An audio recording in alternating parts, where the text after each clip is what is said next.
Hello साथियों, नमस्कार। Welcome to जीजल्स। मैं हूं वरुण। हाल ही में कोरियन वॉर में शहीद हुए 43 चीनी सैनिकों के अवशेष दक्षिण कोरिया से उनके वतन चीन वापस लाए गए हैं। ये पूरे चीन के लिए एक ऐतिहासिक और भावुक क्षण था। 74 साल पहले चीनी पीपल्स वॉलंटियर्स ने यालू नदी पार की और उत्तर कोरिया की सेना और नागरिकों के साथ मिलकर युद्ध लड़ा। इस लड़ाई का उद्देश्य था अमेरिकी आक्रमण का विरोध और उत्तर कोरिया की सहायता। यह संघर्ष 1950 से 1953 के बीच लगभग 3 साल तक चला। हालांकि ये जीत चीन को भारी कीमत पर मिली। इस युद्ध में 1,97,000 से अधिक चीनी सैनिक मारे गए। ये सैनिक अपने देश के लिए सीमा पार लड़ने गए थे, लेकिन उनमें से कई कभी वापस नहीं लौट सके। इन शहीदों में से 43 सैनिकों के अवशेष चीन की पीपल्स लिबरेशन आर्मी के Y-20 ट्रांसपोर्ट एयरक्राफ्ट से अब जाकर वापस लाए गए हैं। हो सकता है कि कुछ समय बाद चीन गलवान में शहीद हुए अपने सैनिकों को भी बर्फ से निकाल कर ले जाएगा। इसके बारे में आगे चर्चा करेंगे, लेकिन कोरियन वॉर का नाम सुनते ही दिमाग में ठंडी जंग की गर्मी आ जाती है। इस जंग में दुनिया के दो ध्रुवीय ताकतें अमेरिका और सोवियत संघ कोरिया की जमीन पर भिड़ गए। जैसा कि मैंने आपको बताया, चीन ने इस युद्ध में चाइनीज पीपल्स वॉलंटियर्स के नाम से सैनिक भेजे थे। अब जब दक्षिण कोरिया ने चीन के 43 सैनिकों के अवशेष वापस भेजे हैं और इनकी शान में चीन में खास समारोह आयोजित किया गया। इसे 2014 से शुरू हुई प्रक्रिया का 11वां चरण कहा जा रहा है। अब तक कुल 981 चीनी सैनिकों के अवशेष उनके वतन वापस लाए जा चुके हैं। दरअसल कोरियन वॉर के दौरान चीनी सैनिकों को कई बार -30 डिग्री सेल्सियस तापमान में लड़ाई करनी पड़ी। एक किस्सा बेहद दिलचस्प है।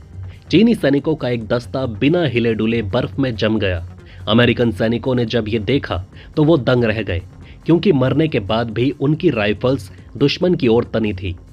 चीनी सैनिकों में से ज्यादातर 18 से 22 साल के नौजवान थे। ये जवान लोग वॉलंटियर बनकर जंग के मैदान में कूद पड़े थे।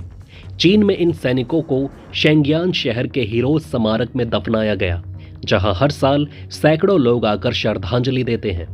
चीनी परंपरा में मृतकों को उनके वतन की मिट्टी में दफनाना बेहद जरूरी माना जाता है।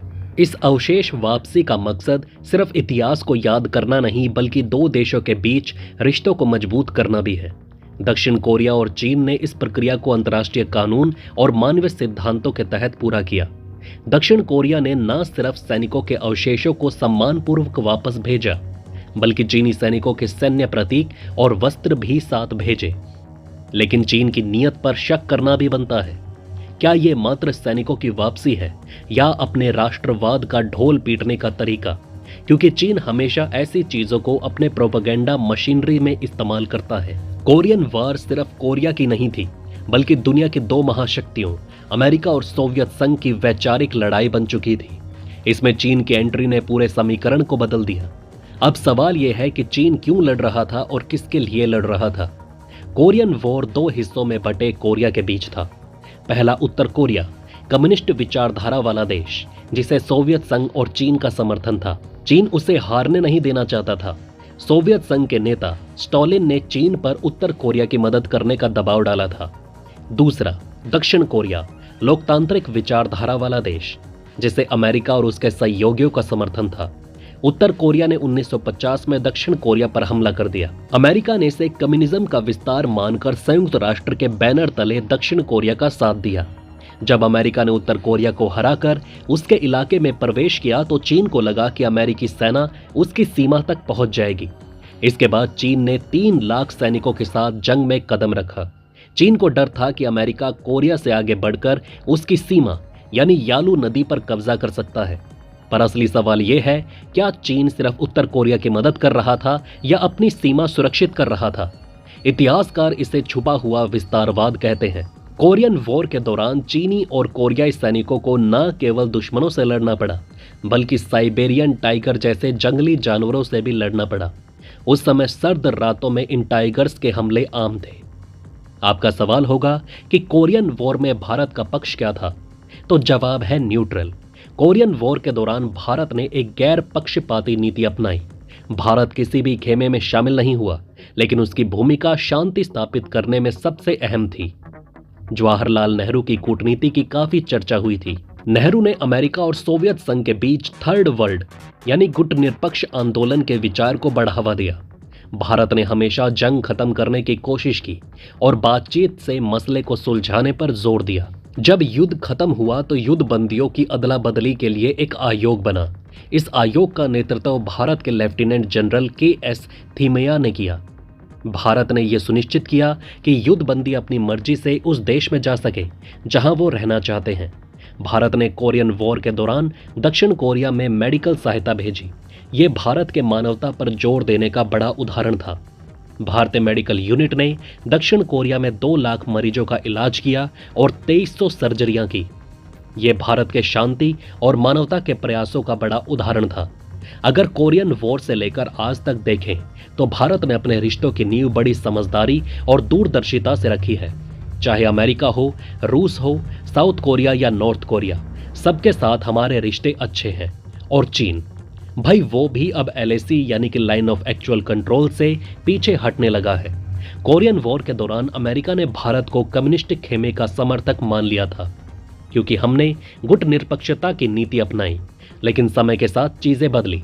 साल 2020 में जब चीन ने गलवान में घुसपैठ की तो अमेरिका ने खुलकर भारत का साथ दिया और चीन को आर्थिक प्रतिबंधों की धमकी दी। कोरियन वॉर के बाद साउथ कोरिया ने भारत को एक शांति के राजदूत के रूप में देखा। आज भी उसके ब्रांड्स जैसे सैमसंग और हुंडई भारत की अर्थव्यवस्था का बड़ा हिस्सा हैं। साउथ कोरियन राष्ट्रपति मून जे-इन ने कहा था, अगर भारत कोरियन वॉर के दौरान शांति प्रयास ना करता तो आज कोरिया 2 हिस्सों में नहीं बल्कि 3 हिस्सों में बटा होता। अब बात आती है नॉर्थ कोरिया की, जो दुनिया का सबसे अलग थलग देश है। कोरियन वॉर के दौरान भारत ने नॉर्थ कोरिया को उतना ही सम्मान दिया जितना साउथ कोरिया को। आज भी भारत नॉर्थ कोरिया की मानवीय सहायता देता है। हालांकि भारत नॉर्थ कोरिया के परमाणु हथियार कार्यक्रम की आलोचना करता है।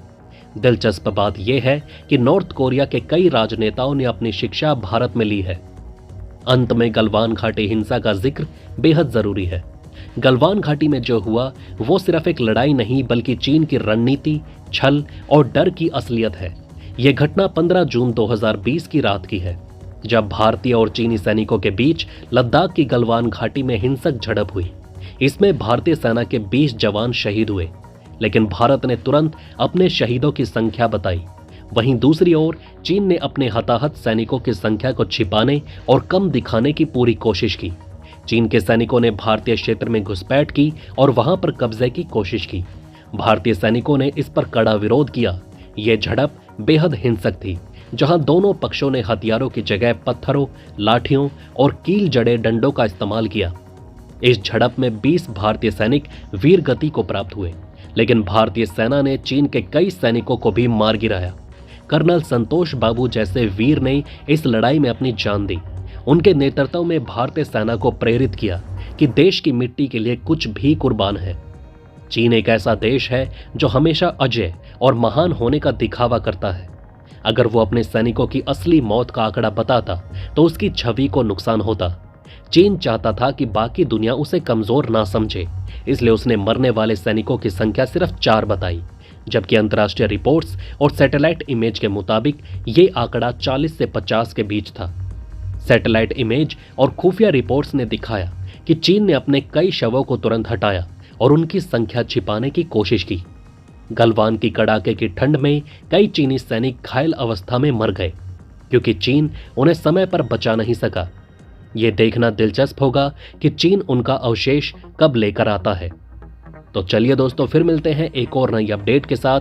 वीडियो को लाइक करके चैनल को सब्सक्राइब जरूर कर लें। धन्यवाद।